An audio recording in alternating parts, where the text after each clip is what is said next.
The wind that night carried the kind of cold that made bones ache. Snow lay heavy over the old cemetery on the edge of Ashwood County, the kind of place where even ghosts might think twice before walking. Officer Daniel Rourke killed his headlights as he turned onto the dirt road, the crackle of ice beneath his tires echoing through the stillness. That's when he saw it. A German shepherd, ribs showing through his wet fur, clawing frantically at a mound of frozen earth beneath a crooked oak. It was digging like it knew something no one else did. And then it stopped, looked right at him. The radio murmured softly in the cruiser, dispatch crackling in and out under the weather static.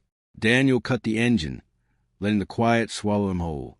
The dog hadn't run off, just stood there by the grave, chest heaving, muzzle stained with dirt and frost.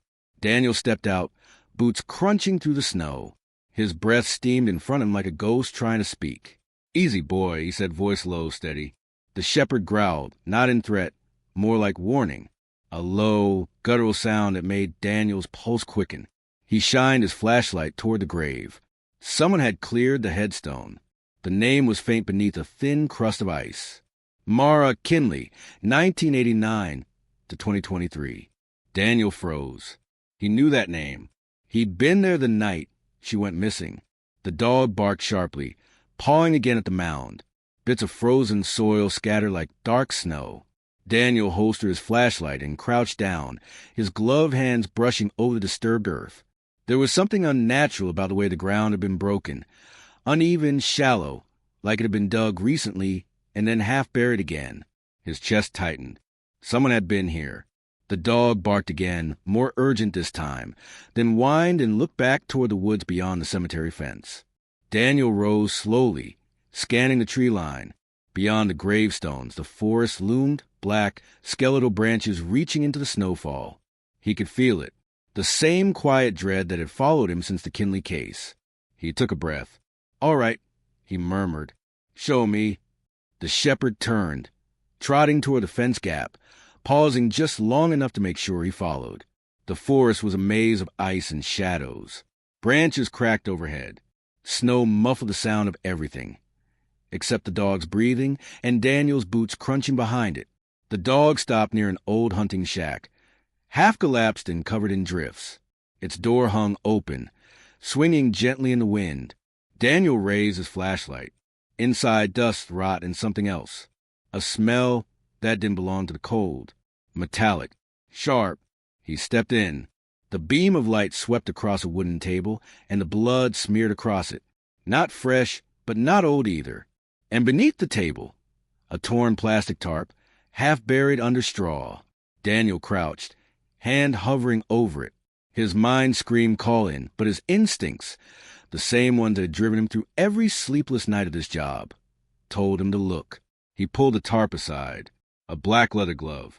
Inside it, a woman's hand, pale and stiff. The air left his lungs. He stumbled back, flashlight slipping from his hand and spinning across the floor. The shepherd barked from the doorway, ears flat, tail low. Daniel grabbed his radio. "Dispatch, this is Unit 17. I've got a possible homicide scene off County Road 6, near the East Cemetery. I need backup in forensics, now." Static answered. Then nothing.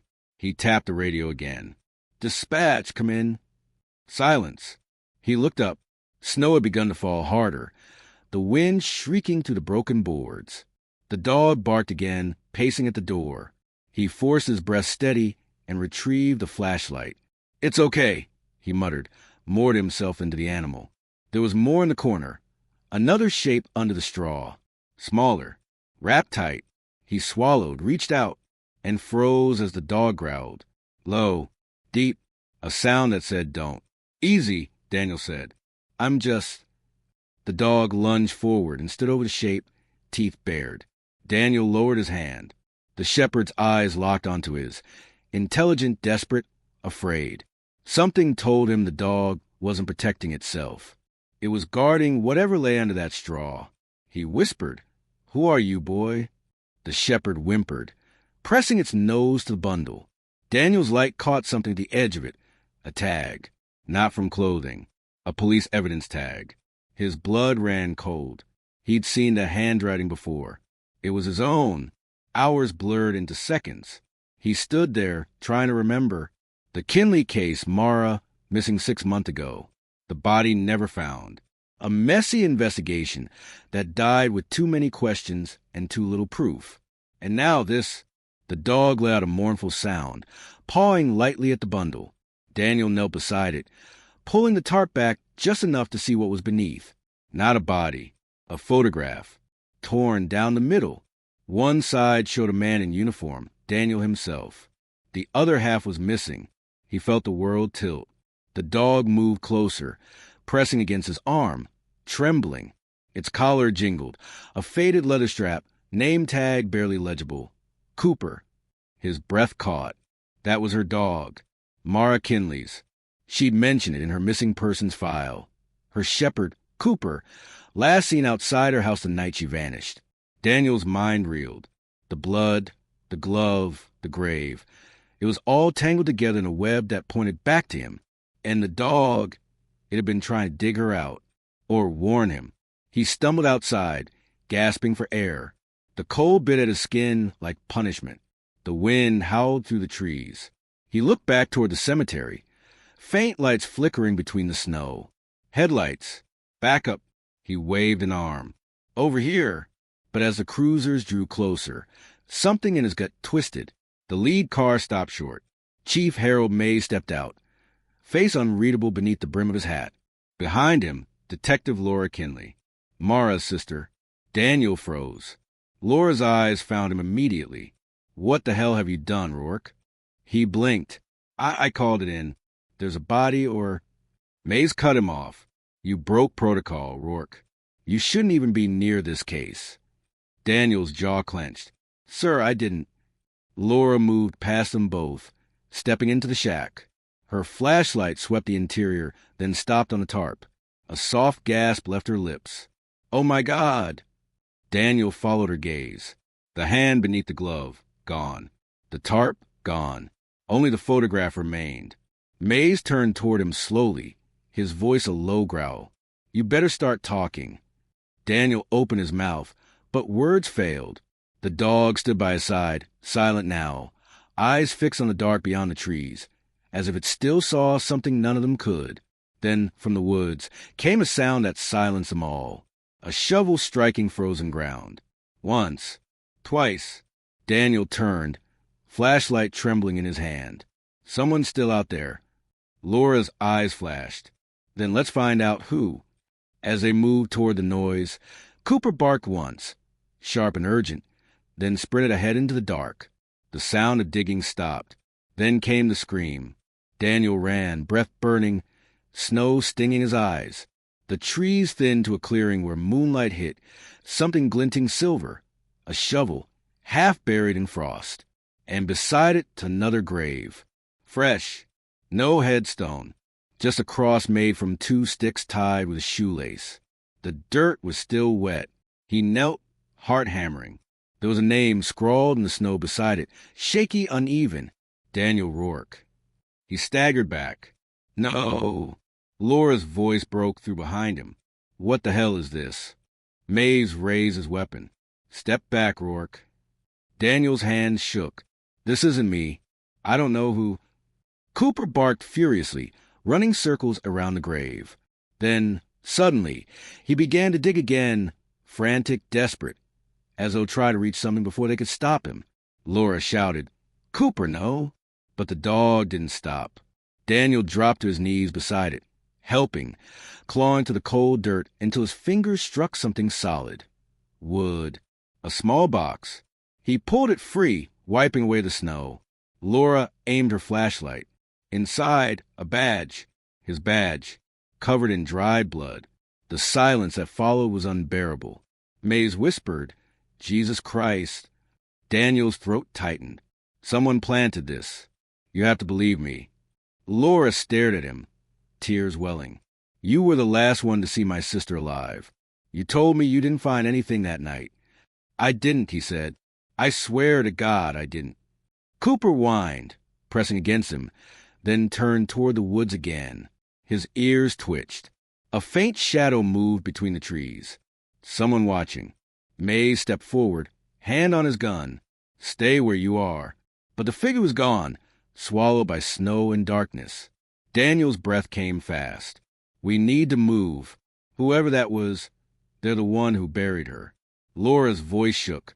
Or maybe they're the one helping you cover it up. The words hit harder than the cold ever could. He looked at her, then at the dog, the only creature that seemed to know the truth. Somewhere behind them, the church bell rang once, echoing through the night like a warning. If you follow this far, stay close. Stories like these aren't about monsters in the dark. They're about the ones we let walk beside us. If you want to hear what happened after that night, how the truth finally came to light, stay with me. Follow and keep listening. Because what came next broke everything they thought they knew. The snow hadn't stopped. By morning, Ashwood County was buried beneath a silence so thick it seemed to mute even the birds. The cemetery, the shack, the unmarked grave, all now just pale scars beneath a new layer of white. Daniel sat in the passenger seat of the cruiser, while Chief Mays drove. The heater groaned weakly against the cold. Neither man spoke. The radio was still dead. Frozen wires, maybe, or something else. In the back seat, Cooper lay curled on a blanket, eyes half shut but alert. His fur was still matted with dirt from the night before. Mays finally broke the silence. You realize how bad this looks. Daniel stared out the window at the passing pines. I didn't plant that badge. Mays grunted. Then who did? Someone went to a lot of trouble to bury a body, dig it up again, drag you into it, and vanish into thin air. Not vanish, Daniel muttered. They wanted me to find it. The chief shot him a look. You think someone's taunting you? Daniel didn't answer. He just kept watching the trees blur by, the same stretch of road he'd driven hundreds of times. Only now, it felt like it was watching him back. They stopped at the station around noon. The small-town police building looked older than the men running it. Red brick, frostbitten steps, and a flagpole that hadn't flown anything in weeks. Inside, the warmth was a lie. Every officer who looked up from their desk seemed to hesitate, whispering as Daniel passed. He'd seen that look before. The quiet suspicion that clings to a man once doubt takes root. Chief Mays motioned to his office. Inside, now. The blinds were half closed, cutting stripes of gray light across the desk. Laura Kinley stood by the wall, arms crossed, her face set in stone. Daniel stopped cold. She's here. I asked her to stay. Mays said, You two have unfinished business. Daniel frowned. That's not. Mays slammed a file onto the desk. The folder slapped open. Photos, reports, transcripts. The Mara Kinley case. 6 months ago, the chief said, You were lead on this. You said the trail went cold. It did, Daniel replied. No body, no sign of foul play, nothing. Laura's voice was tight. Except her dog, Cooper. You didn't mention he came back home covered in blood. Daniel looked up sharply. That wasn't in the report. I added it myself, she said. Because I didn't trust you then, and I sure as hell don't trust you now. Mays held up a hand. Enough. We're reopening the case. Starting fresh. Laura's being reinstated as liaison from the State Department. You're on suspension until further notice. The words hit like a bullet. Suspension? Daniel said quietly. For finding a crime scene? For contaminating it? Mays snapped. For chasing leads alone, again, without a warrant, without backup. You've been on thin ice for months, Rourke. I'm done covering for you. Daniel's fists clenched at his sides. You think I buried her? You think I'm capable of that? Laura didn't look away. I think you knew her better than you let on. Silence thickened between them. Finally, Daniel spoke, voice low. I was trying to help her. Mara came to me the week before she disappeared. She said someone was following her, a man in a pickup truck. Said she didn't feel safe. I told her I'd look into it quietly. Next week, she was gone. Mays leaned back. You never filed that report. I couldn't, Daniel said. She begged me not to. Said the man had friends in law enforcement. Laura's expression cracked, just slightly. You think it was one of us? Daniel met her eyes. I don't know what to think anymore. Outside the office, The murmur of phones and boots faded beneath the sound of snow pelting the windows. Mays rubbed his temples. I'll have forensics check that badge. If your prints are on it. They will be, Daniel said. It was my badge. Laura's voice softened for the first time. Then why was it buried there, Daniel? He hesitated. Maybe someone wanted to finish what Mara started. Mays frowned. What do you mean? Daniel looked toward the frosted glass door. She said she was digging into something. Financial records, fake land transfers, bribes. The kind of dirt that doesn't stay buried. Laura stepped closer. You're saying her murder was part of a cover-up? I'm saying someone wanted her quiet. And now they want me next. Later that night, Daniel sat alone in his truck outside the station. The suspension order still crumpled in his coat pocket. The town was silent, save for the faint hum of the power lines. Streetlights flickered, throwing long shadows over the snow. In the rear-view mirror, Cooper watched him. The dog hadn't left his side since the grave. Daniel sighed, resting a hand on the steering wheel. Guess it's just you and me again, huh? The dog tilted its head, ears perked at the sound of a distant engine. Daniel looked up. Headlights. A dark pickup truck, slowing as it passed the station, then disappearing into the woods road that led toward the cemetery. Instinct overrode reason. He turned the key. The engine coughed to life. All right, boy, he muttered. One more bad idea. They followed the tire tracks through the snow, headlights off. The truck ahead moved slow, deliberate. Whoever was driving knew the roads. Half a mile in, the red glow of taillights vanished around a bend. Daniel crept forward, heart hammering. The trail led to the same clearing near the grave. The truck was parked, engine idling.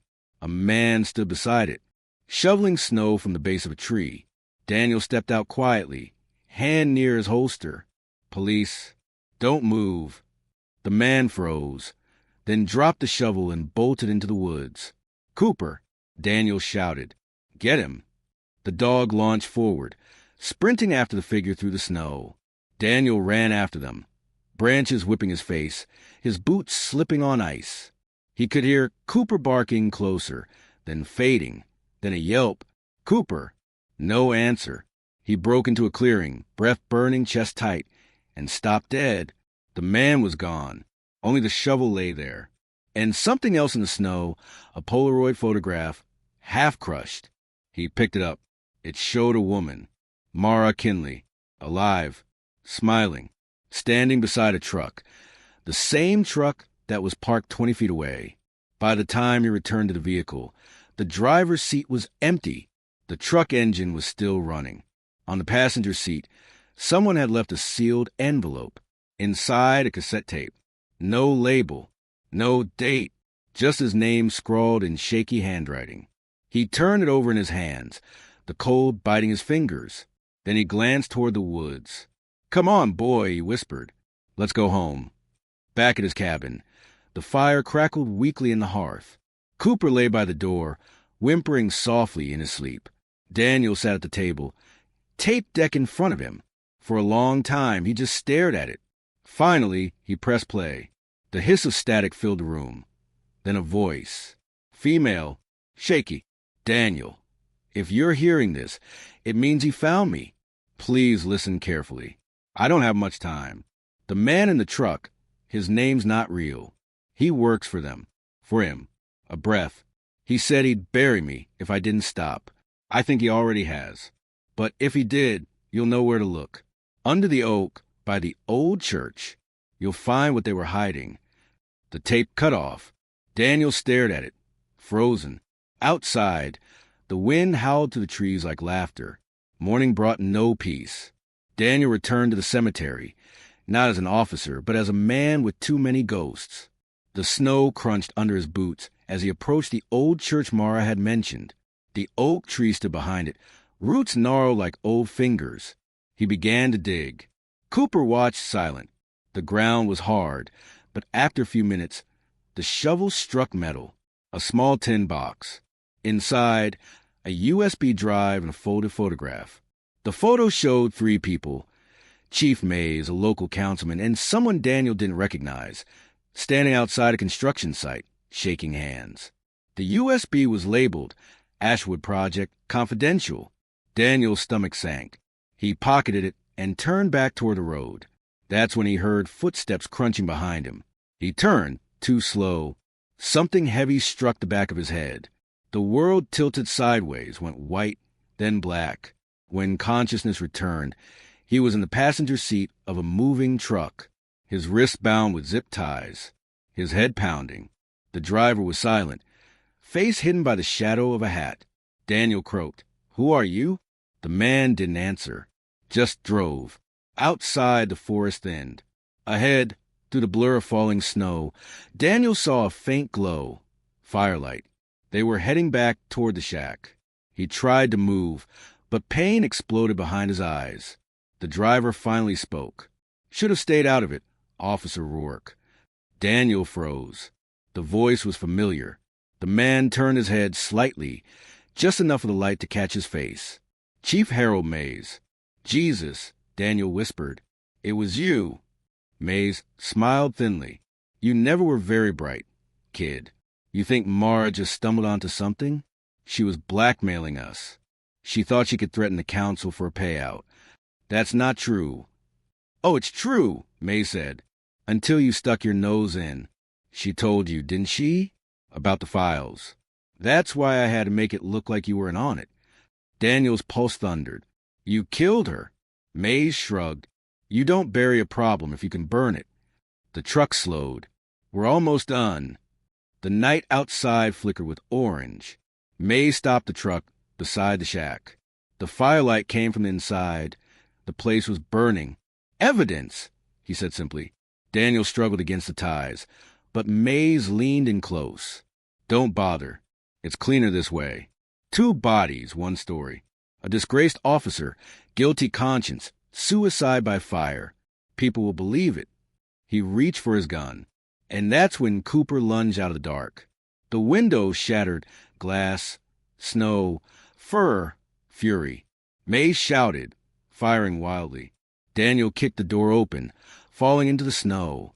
He rolled, grabbed a shard of glass, and sliced through the ties. The gun went off again, once, twice. Cooper yelped. Daniel's scream tore through the trees. He tackled Mays, slamming him into the truck. The gun fell. They grappled in the snow, fists and curses flying. Mays was stronger, older, ruthless. He drove Daniel's face into the ice. You were supposed to stay buried. Daniel reached blindly, his hand closing on the shovel lying nearby. He swung. Once. Mays collapsed, blood blooming across the snow. The world went quiet again. Daniel crawled toward Cooper. The shepherd lay still, chest rising shallowly. He pressed his hand to the dog's fur. "You're all right, boy. You're all right." The fire from the shack roared louder, sparks dancing into the black sky. He looked at May's body, at the badge glinting on his chest, then at the USB drive still in his pocket. He knew what he had to do. The flames had devoured most of the shack by the time Daniel dragged himself toward the tree-line. Snowflakes hissed as they touched the fire, melting into steam. He could still taste blood and ash in his mouth. Cooper limped beside him, wounded but alive, his breathing sharp and shallow. Daniel cradled the shepherd's neck with one trembling hand. "It's over," he whispered. "We made it." But even as he said it, he knew that wasn't true. Nothing was over, not with Chief Mays lying dead in the snow, not with the truth still buried in his pocket. The USB drive felt heavier than lead. By morning, the storm had passed. The fire had burned itself out, leaving nothing but a charred skeleton of timber and smoke curling into the gray sky. Daniel had walked for hours, through frostbitten fields, past silent barns, until he reached his cabin at the far edge of town. No phone lines here. No cameras. No one to listen but the dog. He sank into his chair, set the drive on the table, and stared at it. Everything, Mara's death, the badge, the grave, all led back to this. He powered up his old laptop. The screen flickered, coughed, then came alive. He plugged the drive in. A single folder appeared, ASHW_Corp_Sealed. Inside, financial documents, land acquisition forms, and photos. Dozens of them. council members, contractors, developers, all shaking hands under the same banner, Ashwood Redevelopment Project. And at the center of it all, Chief Harold Mays. But one image made Daniel's stomach drop. A time-stamped security photo. It showed him, standing beside Mays, smiling. Date: 2 days after Mara Kinley disappeared. Daniel leaned back, breath shallow. "I wasn't there," he muttered. "I wasn't." He froze. The photo background, the station wall, his old office. Someone had doctored it. They'd been building this story for months, preparing him to take the fall long before he even knew what was happening. He stared at the folder again, one subfile still unopened, rec_log _01.mp4. He clicked it, static first, then a grainy video. Mays sat at his desk, talking to someone off camera. His tone calm, almost bored. "Everything's in place," Mays said. "Rourke's on borrowed time. He won't stop sniffing, so we'll give him something to find." A faint voice replied, "A woman's. You sure he'll buy it?" Mays smirked. Everyone buys the story they want to believe. The camera tilted, and for one flickering frame, Daniel saw her, Laura Kinley. The world stopped breathing. His pulse thundered in his ears. He rewound the clip, frame by frame. Her face appeared again, just for a second, eyes hard, jaw tight, like someone who'd already made peace with the devil. He whispered, "No." But deep down, he'd known something was off. The way she'd pushed the case. The way she'd looked at him last night, with a mix of hatred and guilt. She wasn't just a grieving sister. She was part of it.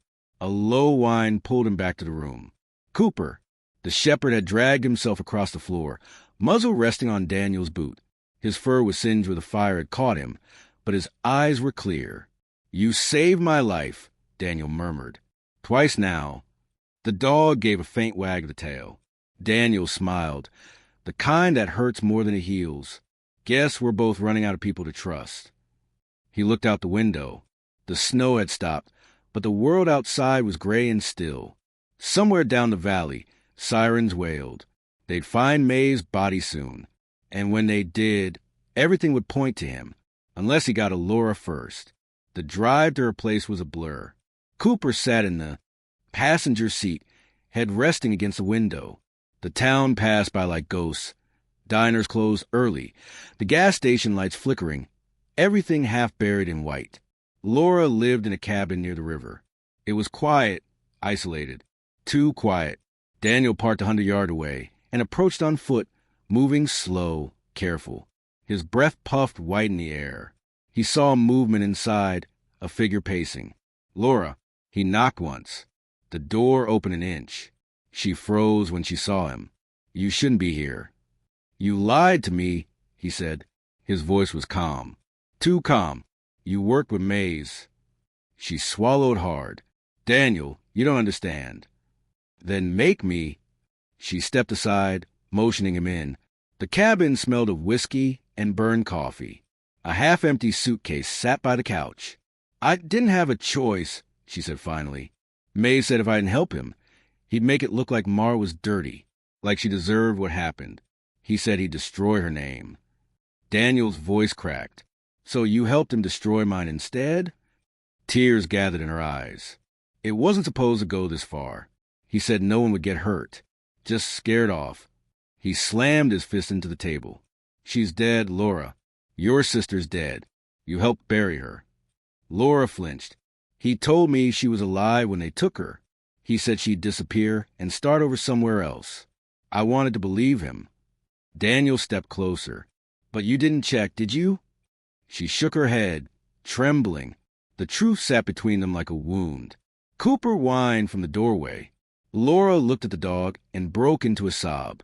"He never stopped coming back here after she vanished. I should have known." Daniel pulled the USB drive from his pocket and set it on the table. "Everything's on here. The project, the money, the cover-up. You can help me make it right." She stared at it, shaking. "And then what? You think they'll let us walk away? The people Mays work for, they don't just stop. They'll kill you. Then I die telling the truth," he said quietly. But not before I make sure Mara gets hers. Laura looked at him for a long time, then nodded once. There's a contact at the Tribune in Pine Bluff. Investigative reporter. Name's Dawson. He owes me a favor, if we get this to him. A noise outside cut her off. A crunch of snow.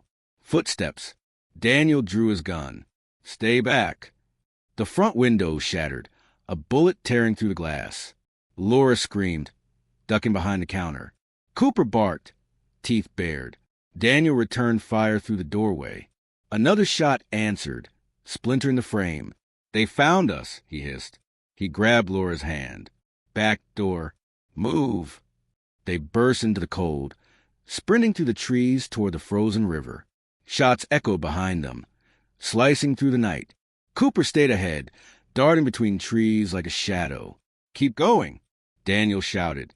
They reached the riverbank, a wide stretch of ice reflecting the moon. Laura hesitated. It won't hold. It has to. They ran. Halfway across, the ice groaned beneath them. Another gunshot. Laura stumbled, crying out as her leg gave way. Daniel turned back, dragging her up. Behind them, two figures emerged from the woods, rifles raised. He fired once, twice, missed both times. The ice cracked loud beneath their feet. Go! Laura screamed. Go! Daniel didn't move. Not without you. She pressed the USB drive into his hand. Then make it worth it. The shot came before he could stop her.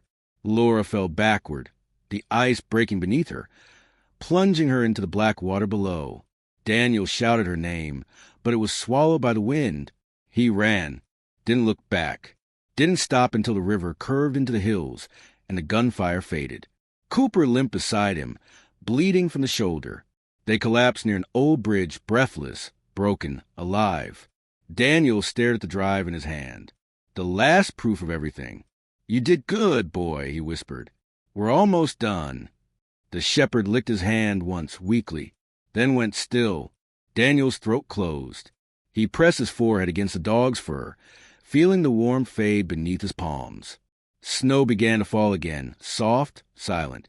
3 days later, a story broke on the front page of the Pine Bluff Tribune.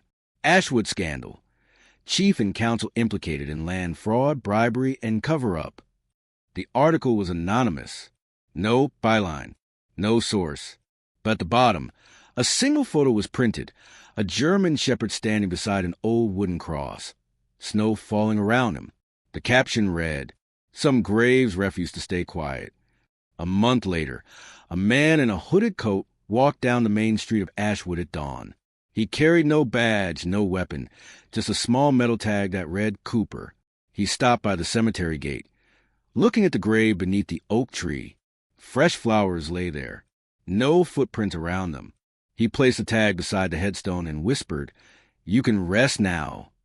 Then he turned and walked into the woods, vanishing as the morning light touched the snow. Epilogue. Later that night, the caretaker at the church swore he saw a dog, a German shepherd, sitting at the edge of the graveyard, watching. When he called out, it didn't move. When he blinked, it was gone. But the next morning, fresh paw prints led from Mara Kinley's grave to a second unmarked one beside it. A name carved roughly into a wooden plank. Daniel Rourke.